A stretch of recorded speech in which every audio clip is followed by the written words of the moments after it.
happens if you are interested in a product, but the description of that product is in a foreign language on the internet? Well, if you're online, we understand there's a solution. In fact, one local company is becoming quite popular overseas as a result. Cyber journalist Matt Smith has all the information. He's here to tell us more. Matt. Hi, Trent. It's called comprende, which means to comprehend or understand. The language conversion it provides is translating into money for an area business. Airplane electronics are big business for one Charlotte County company. Eastern Avionics sells $8 million in aircraft gadgets each year to customers all over the country. But millions more in sales lie overseas, according to company president Jim Cantor. We were losing a fairly substantial clientele because we couldn't speak the native language. The solution? An inexpensive internet-based translation service. It's called Comprende and translates every one of the company's web pages into one of 5 different languages. It's really pretty exciting.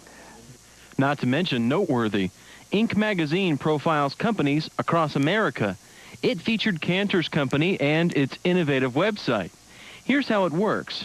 When a customer visits a site but doesn't speak English, all they do is click on one of these flags.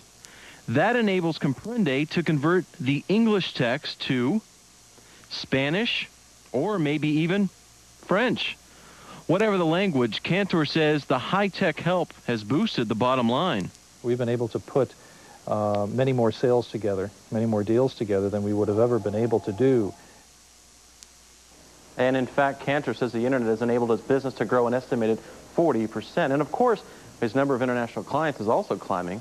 And if you have an internet-related computer question or even a local person or business with internet ties, I'd like to hear from you. Email me at the address there on your screen. Trent, Sharon? Thanks, right. Matt. Matt, merci beaucoup. Parlez-vous français? Wow. I just know enough to order a meal in France. You're my hero, Trent. Oh, thank you. That does it for NBC2 News at 5:30. Stick around. The English version of NBC2 News at 6 is up next. Stay with us. See ya.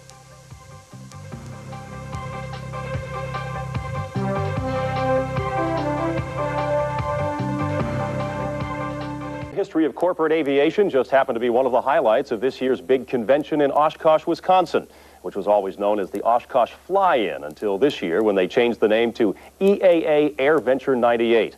And there were plenty of corporate jets, and the Concorde made an appearance, along with a zillion other aircraft on display and in the air.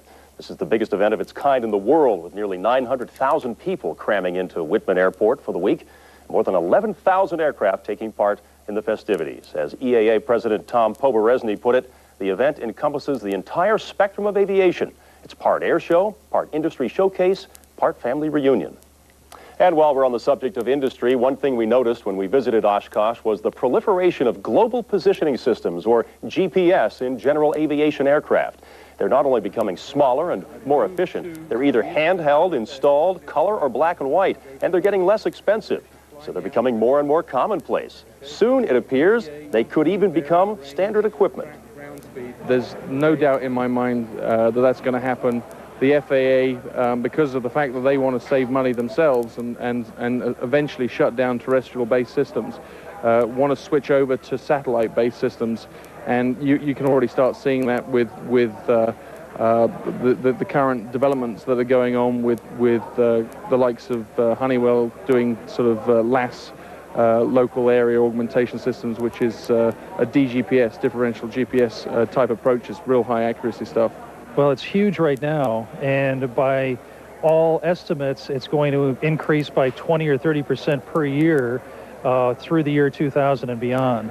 So it's a huge industry, huge now, growing very quickly.